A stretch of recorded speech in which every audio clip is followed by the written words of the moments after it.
Tutur Tinula, sebuah sandiwara radio serial dengan latar belakang sejarah runtuhnya Singasari dan berdirinya Kerajaan Majapahit.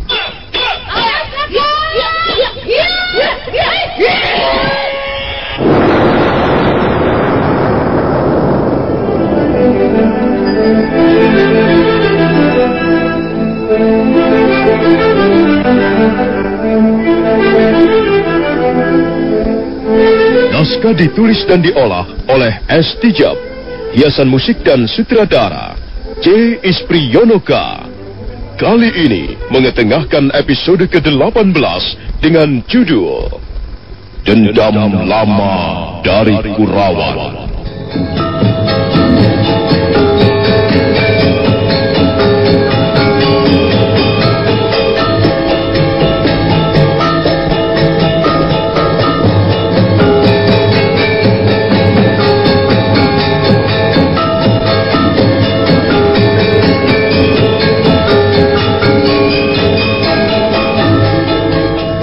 Dalam seri ke-515 ini didukung oleh para pemain M. Abud sebagai Arya Dwi Pangga, Wahyu Chandra sebagai Ki Buyut, Margaret sebagai Dewi Sambi, Agus Purnama sebagai Purusa, Ignatius sebagai Jampana, dibantu oleh Tato dan Mucus sebagai orang desa, dan Asdi Suhastra, pembawa cerita. Selamat menikmati.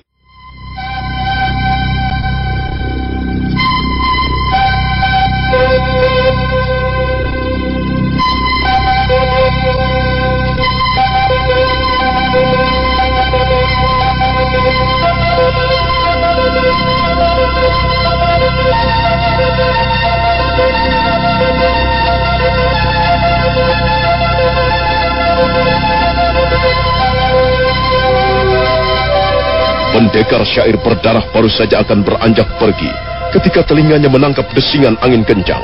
Dia buru-buru menarik kembali kakinya.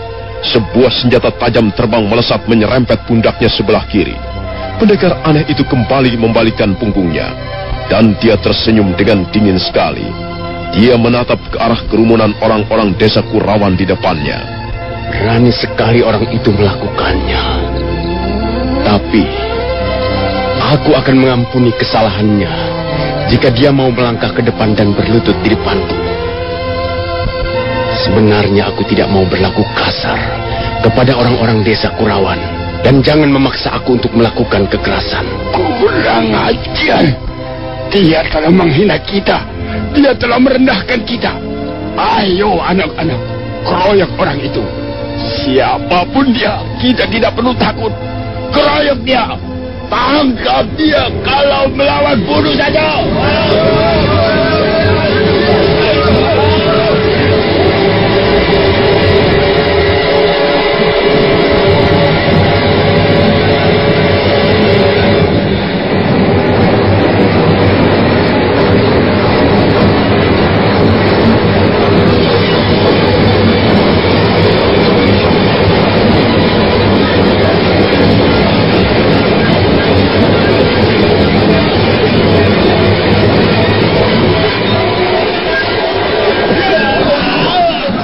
Begitu Ki Buyut Tepu Serana selesai berteriak, serentak warga desa Kurawan menyerbu ke arah pendekar syair berdarah. Maka terjadilah pertarungan sengit. Orang-orang desa Kurawan berusaha mengepung dari berbagai jurusan. Tapi karena pada dasarnya mereka tidak mempelajari ilmu kanuragan, maka apa yang mereka lakukan hampir tidak ada artinya bagi pendekar syair berdarah.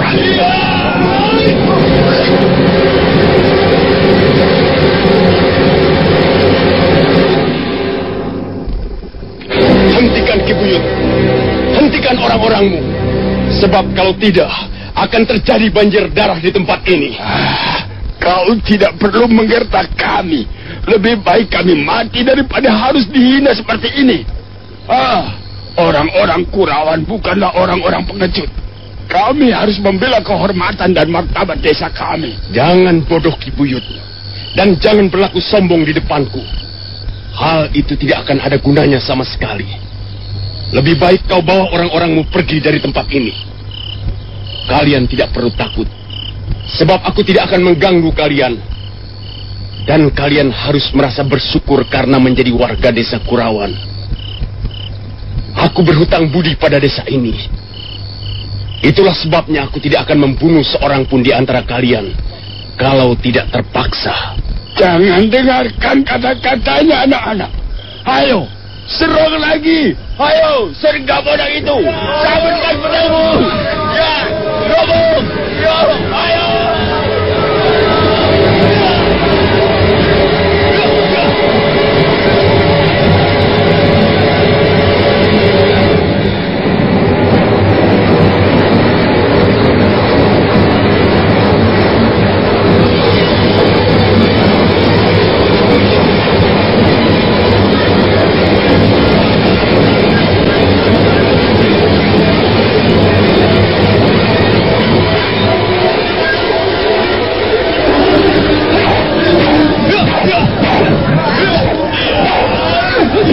Kembali terjadi pertarungan sengit.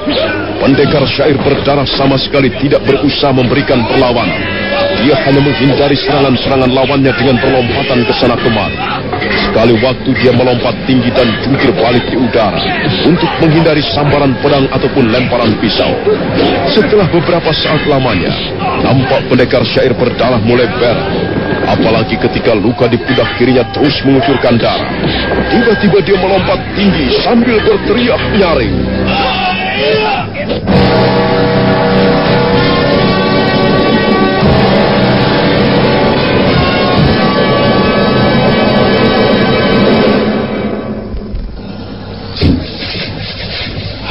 Baik, kalian telah memaksa.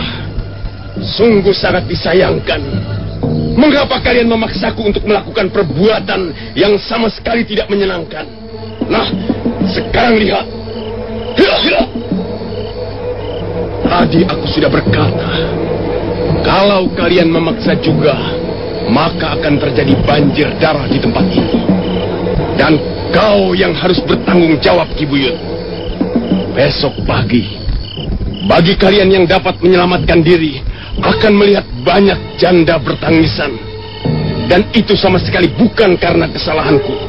Itu karena kebodohan kalian sendiri. Ayo, majulah. Jangan takut, anak-anak. Itu hanya sebuah gertakan. Kita pasti akan dapat meringkus orang ini. Dan kalau kita dapat menangkap pembunuh dan perusuh desa ini, maka kita semua akan mendapat hadiah dari pemerintah Majapahit. Ayo, anak-anak. Tangkap orang itu!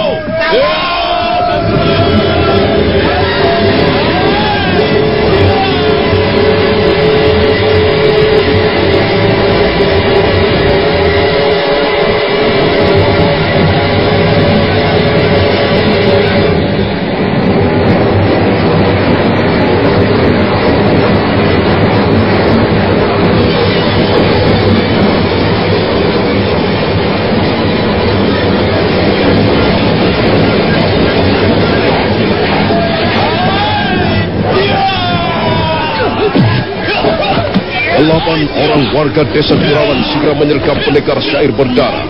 Sementara yang lain menunggu kesempatan untuk membabatkan senjatanya. Ki Buyut Tepu Serana sendiri tidak mau tinggal diam. Dia berusaha mencuri kelengahan lawannya. Tapi apa yang kemudian disaksikannya adalah suatu peristiwa yang sama sekali tidak masuk akal di mata seorang warga desa biasa. Pendekar syair berdarah bergerak dengan cepat sekali. Dua bilah pedang kembarnya mendesing ke kiri dan ke kanan. Dan dalam waktu singkat, dia sudah berhasil merobohkan beberapa orang warga desa. Ki Buyut Tepu Serana terkejut melihat beberapa orang warga desanya menggelepar bersimbah darah. Hatinya menjadi kecut. Tapi pendekar syair berdarah terus mengamuk dengan hebat.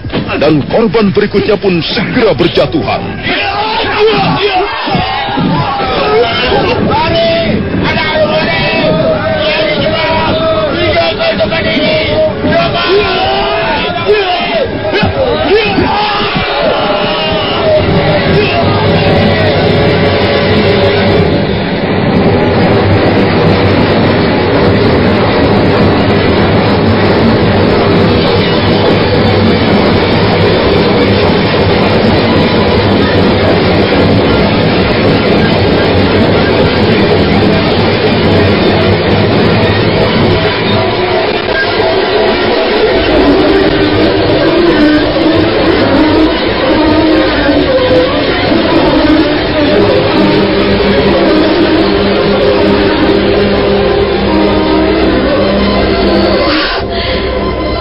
Luar biasa permainan jurus-jurus pedang Tuan.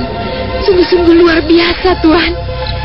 Dalam waktu sekejap, Tuan dapat membunuh lebih dari 10 orang. Saya hampir tidak percaya melihatnya. Aku terpaksa melakukannya. Iya, Tuan tidak bersalah.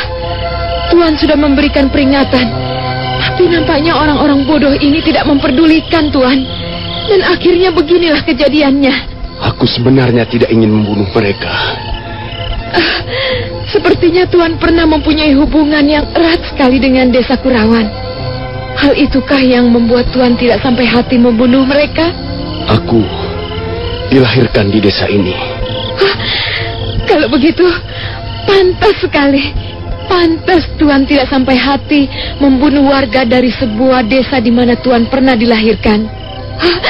Rupanya saya keliru menilai Tuan. Rupanya Tuan juga mempunyai perasaan kemanusiaan yang cukup halus. Tidak.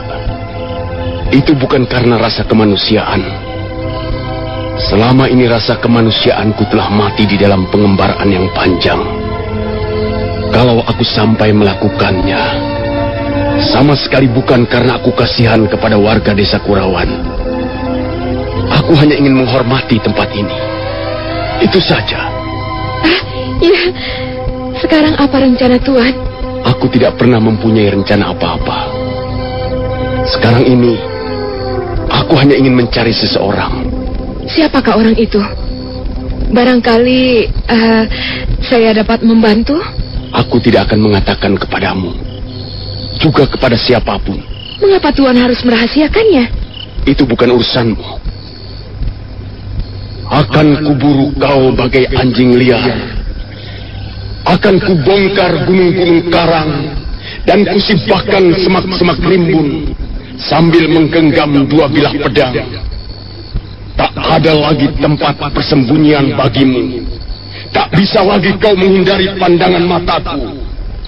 Lebih baik menyerah dan berteguk lutut. Lalu kau menjadi korban terakhir.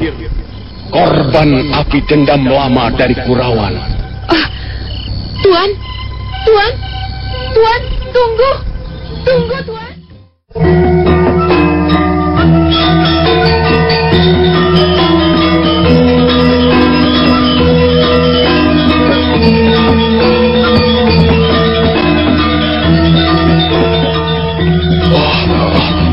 Bagaimana Ki Buyut? Apa yang akan kita lakukan sekarang? Iya Ki Buyut, 12 orang warga desa kita terbunuh Ki Buyut. Jelas pendekar itu adalah pendekar sair berdarah Ki Buyut. Aku bingung. Aku tidak tahu apa yang harus kulakukan. Begitu melihat orang itu memainkan jurus-jurus pedang dan melihat tubuh bergelimpangan bermandikan darah, barulah aku percaya bahwa memang sebenarnya dia adalah pendekar sair berdarah yang menghebohkan itu. Iya. Luar biasa sekali permainan pedangnya. Dia membunuh manusia seperti menempuk seekor lalat, Ki Buyut. Benar Ki Buyut. Kalau Ki Buyut tidak segera menarik tanganku, wah, barangkali aku pun ikut menjadi korban. Sudahlah. Yang penting kita jangan sampai membocorkan peristiwa malam ini menjadi cerita di mana-mana. Iya.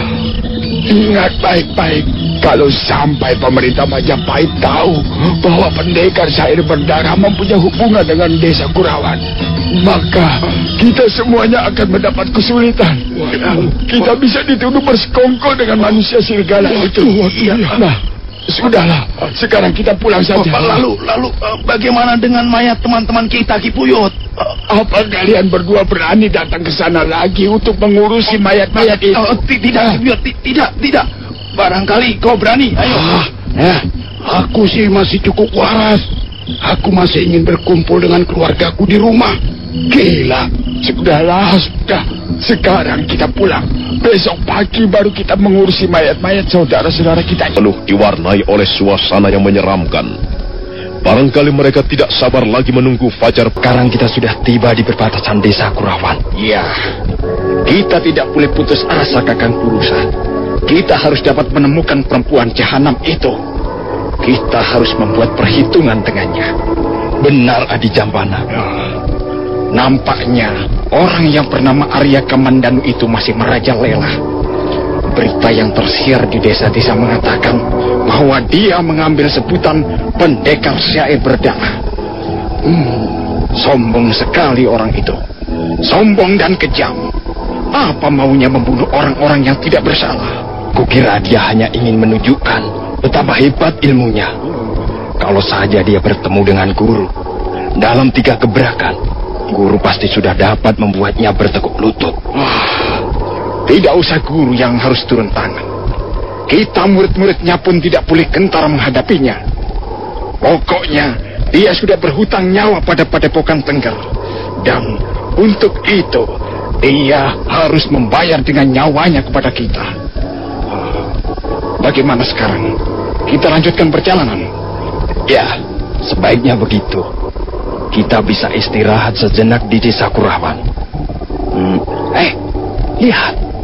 Bukankah dia wanita jahanan yang kita cari-cari? Hai! Berhenti! Berhenti! Hei, jangan lari! Jangan lari, kau wanita jahanam!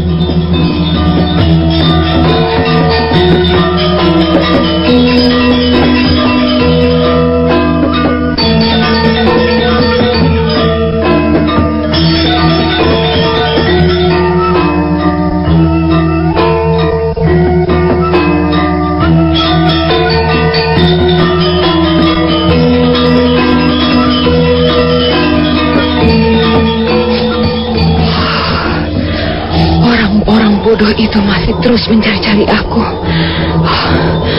Mereka terus berusaha mengawasi setiap gerakanku. Mereka pikir aku tidak tahu. Dasar murid-murid goblok. Sebentar lagi mereka akan masuk perangkap dan binasa di tangan pendekar syair berdarah. Hai! Berhenti! Berhenti kau wanita jahanam!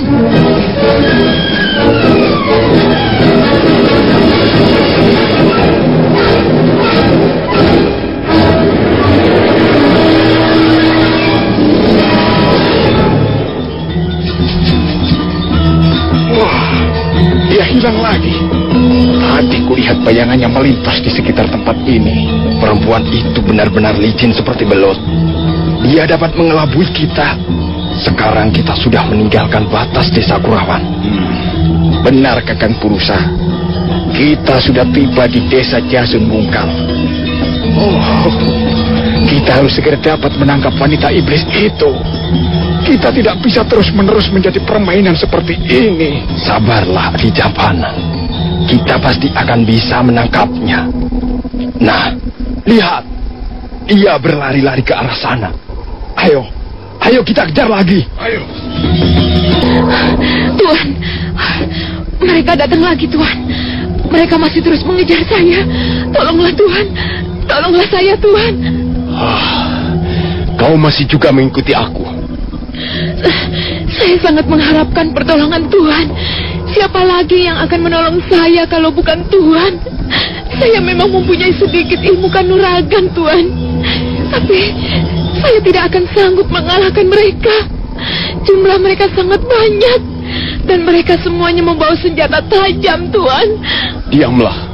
Jangan mengganggu aku lagi, Dewi Sambi. Tuhan ini kejam sekali. Tuhan benar-benar manusia yang tidak mempunyai hati. Tuhan, lihat Tuhan, lihat. Mereka datang kemari, Tuhan. Tolonglah saya, Tuhan.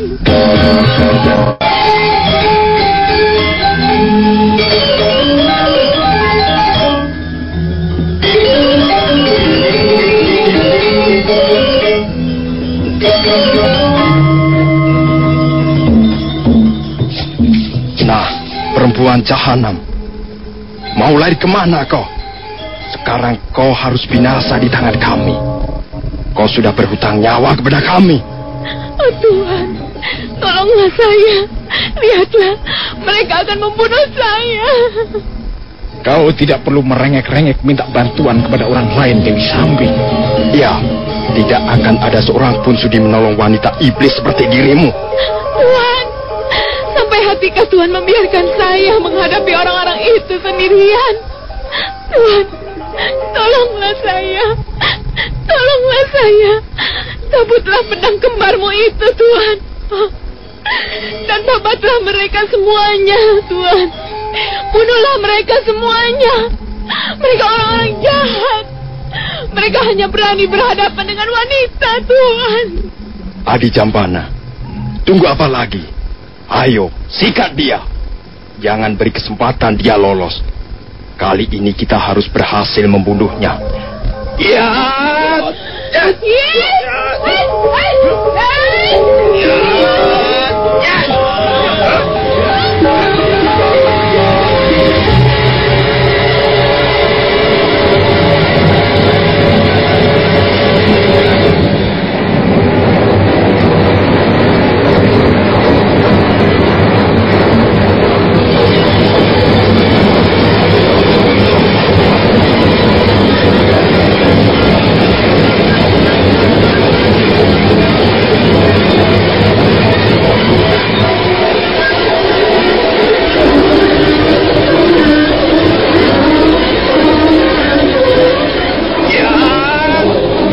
Jampana dan Pulusa berikut teman-temannya segera menyergap Dewi Sambi.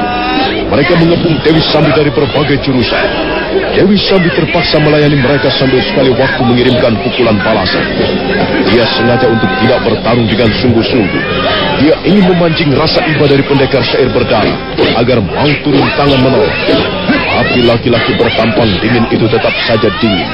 Dia malah duduk enak-enak di atas dahan pohon sambil melihat tontonan di bawahnya. Dewi Sambi merasa sangat kesal. Tuhan, mengapa Tuhan malah duduk di atas pohon? Ayolah Tuhan, turun, bantulah saya. Lihatlah, orang-orang ini mau membunuh saya, Tuhan. Tolonglah saya, Tuhan. Pertarungan berlangsung dengan seru. Dewi Sambi berlompatan ke sana kemari. Jampana dan Pulusa terus memburu. Tapi mendadak pendekar bertampang dingin melompat dari dahan pohon. Dan pada saat yang hampir bersamaan, dua orang murid padepokan Tengger roboh sambil mengerang kesakitan.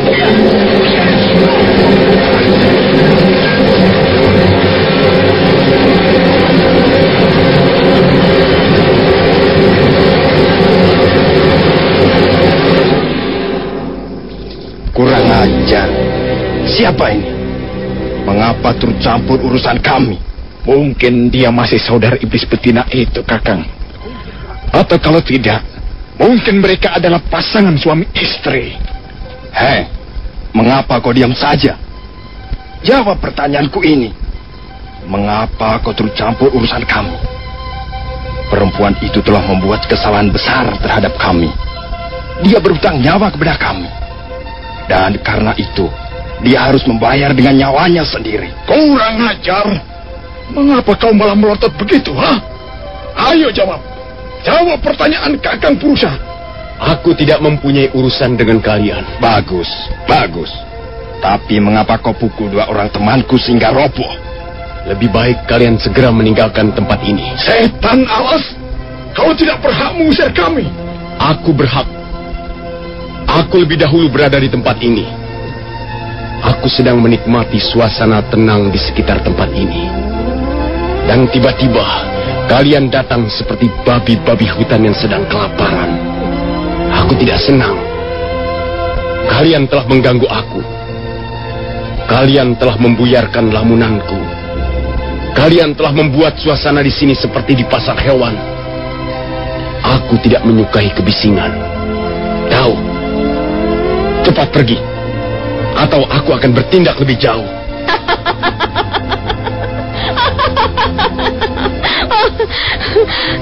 Kalian dengar apa yang baru saja dikatakannya?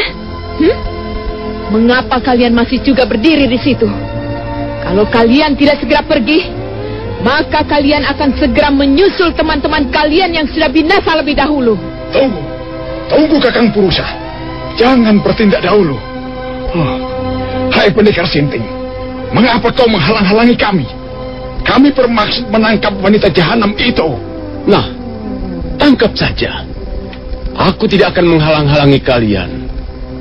Aku hanya tidak senang kalian membuat ribut di sini. Kalau begitu, kami minta maaf. Kami telah mengganggumu. Baiklah, kami tidak akan membuat keributan lagi. Sekarang pergilah. Kami akan menangkap perempuan itu. Apa? Pergi? Jadi kalian berani mengusir aku? Kalian telah membuat suasana di tempat ini menjadi ribut, dan sekarang kalian berani mengusir aku? Bukan mengusir. Kami hanya menangkap perempuan itu. Dan kalau dia terus-menerus mengadakan perlawanan, tentu saja kami terpaksa mengeroyoknya. Nah, kalau begitu tangkap saja. Keroyok saja dia. Asal jangan sampai terjadi keributan. Aku mau istirahat. Kurang ajar. Dia menghina kita, Kakang. Laki-laki itu telah menghina kita. Benar, Adi Jambana. Dia bermaksud mempermainkan kita. Mungkin dia merasa lebih unggul dari kita. Kurang ajar.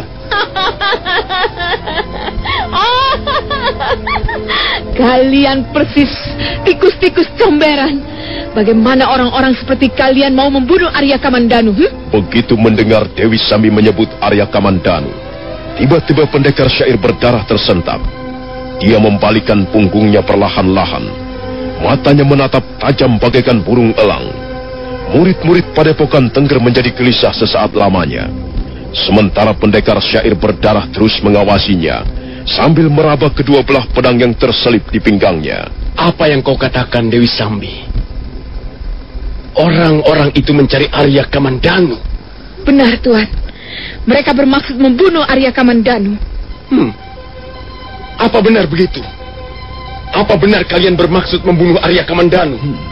Ya, benar. Tapi sebelum membunuh Arya Kamandanu, kami akan lebih dahulu membereskan perempuan jahanam itu. Kalau begitu aku terpaksa berurusan dengan kalian. Kami tidak peduli. Siapapun orangnya yang bermaksud menghalang-halangi kami, maka kami akan terabas. Kami akan terjang. Ketahuilah, nyawa orang yang bernama Arya Kamandanu sangatlah mahal. Dia ibarat seekor burung merak dengan bulu-bulu emas. Apakah kalian akan mampu membayarnya? Apa pedulimu? Kami sanggup membeli nyawa Kamandanu dengan darah kami. Kukira darah kalian terlalu murah harganya. Jika dikumpulkan darah kalian, tidak akan bisa untuk membeli nyawa Arya Kamandanu. Mungkin kalian harus belajar beberapa tahun lagi sebelum merasa pantas untuk berhadapan dengan Arya Kamandanu. Persetan, mungkin kau tidak tahu siapa kami. Kami adalah murid-murid dari Padepokan Tengger. Kami adalah murid Wong Agung. Kami adalah murid Guru Jana Mahadwija. Kalau begitu Wong Agung, guru kalian telah bertindak ceroboh. Mengapa murid-murid seperti kalian, murid-murid yang masih ingusan, yang belum paham tata cara ilmu perkelahian, sudah diizinkan turun gunung? Benar, guru kalian itu sudah bertindak gegabah. Dia bukan guru yang bijaksana. Kau tidak perlu. Tutup mulutmu. Kalian tidak perlu lagi bicara. Purusa tidak lagi meneruskan kata-katanya, dan semua terdiam. Suara laki-laki bertampang dingin itu menggelegar bagaikan guntur di siang hari. Suara itu terdengar sangat menyakitkan gendang telinga. Suara yang bernada ancaman, penuh diwarnai kekejaman. Dengar baik-baik. Kalau kalian masih tetap berniat ingin membunuh Arya Kamandanu, lebih dulu kalian harus dapat membunuh pendekar syair berdarah.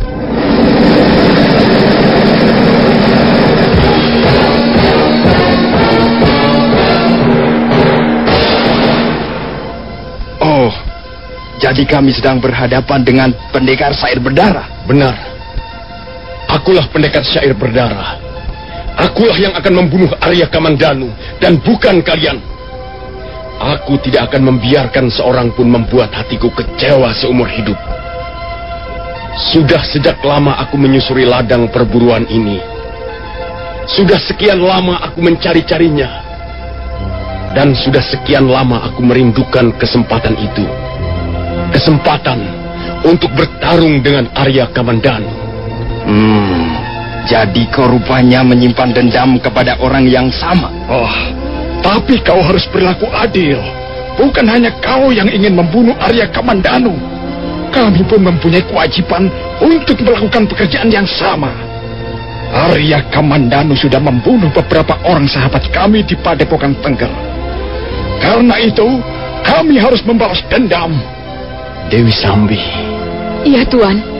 Kau minggirlah sebentar. Berdirilah di bawah pohon sana. Biarlah aku yang akan membereskan orang-orang ini. Kakang Purusa, nampaknya kita mendapat hambatan lagi, Kakang. Tidak perlu takut, Adi Jampana. Ayo, bersiaplah. Ayo, kalian semuanya bersiap siaga. Kalau memang orang ini membuat kesulitan, kita terpaksa membereskannya. Orang-orang yang malang. Orang-orang yang bodoh dan malang. Mengapa kalian harus bertemu denganku? Sebenarnya, taring-taringku ini belum lagi merasa haus. Baru saja dia minum darah di desa Kurawan. Tapi kalian telah memaksaku. Apa boleh buat? Barangkali aku terpaksa membunuh kalian semuanya. Sombong sekali kau. Bukan hanya kau yang berani sesumbar setinggi gunung, setinggi lautan. Kami murid-murid Padepokan Tengger tidak akan gentar menghadapi bahaya maut. Apakah tidak kalian dengar semilir angin maut meraba punggungmu? Tepak burung gagak mengisyaratkan kematian, dan bisikan Yamadipati sang pewarta ajal.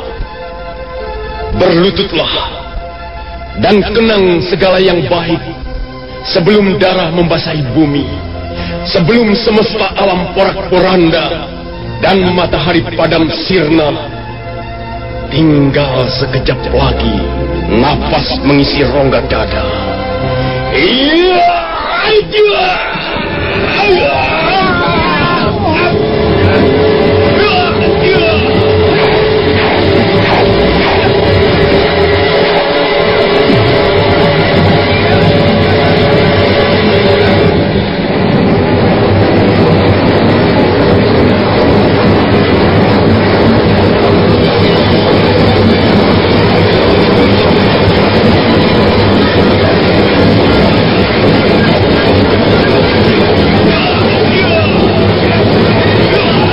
Murid Padepokan Tengger terkejut melihat datangnya serangan yang begitu cepat. Pendekar bertampang dingin menyergap bagaikan orang kalah. Bunyi pedangnya berdesingan menimbulkan rasa sakit di ulu hati. Dalam waktu yang tidak terlalu lama, 5 orang murid Padepokan Tengger sudah dibuat roboh bersimbah darah. Jampana dan Purusa menjadi gugur, tapi mereka tidak bisa berbuat apa-apa selain berusaha mempertahankan diri. Sementara pendekar bertampang dingin terus memburu mereka. Diam-diam Dewi Sambi tersenyum dalam hati. Ia sangat mengagumi keterampilan dan kecepatan permainan pedang pendekar bertampang.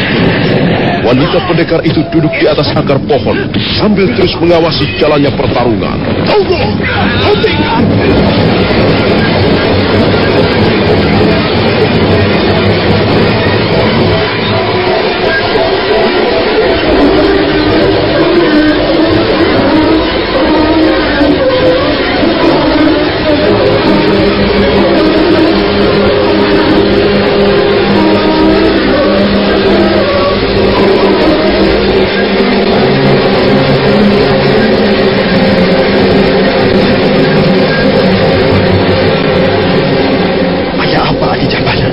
Mengapa harus kita hentikan?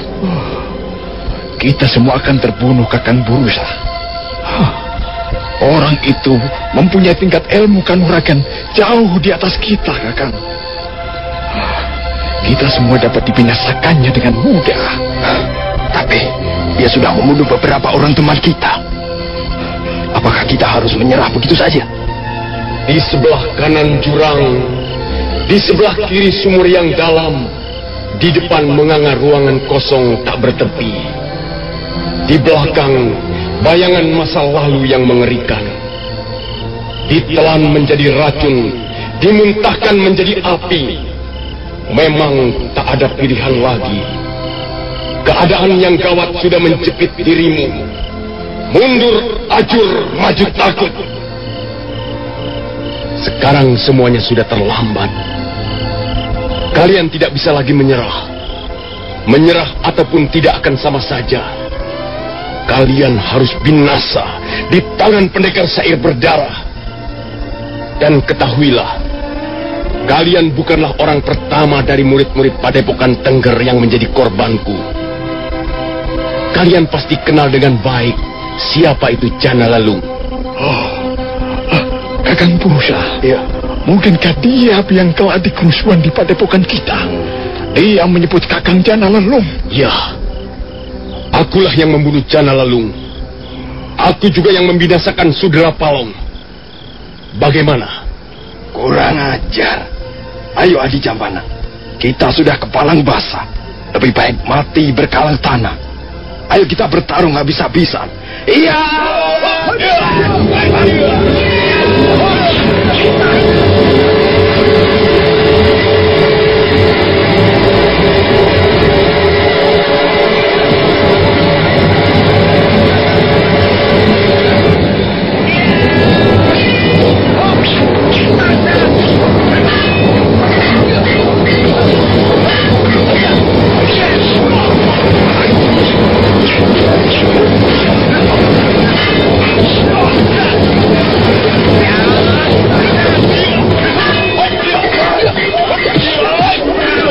Kembali terjadi pertarungan sengit.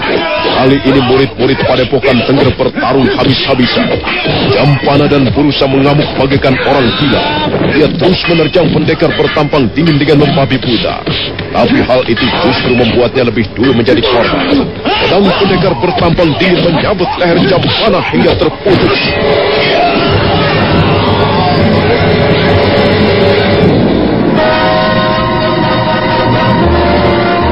Nah, saudara pendengar,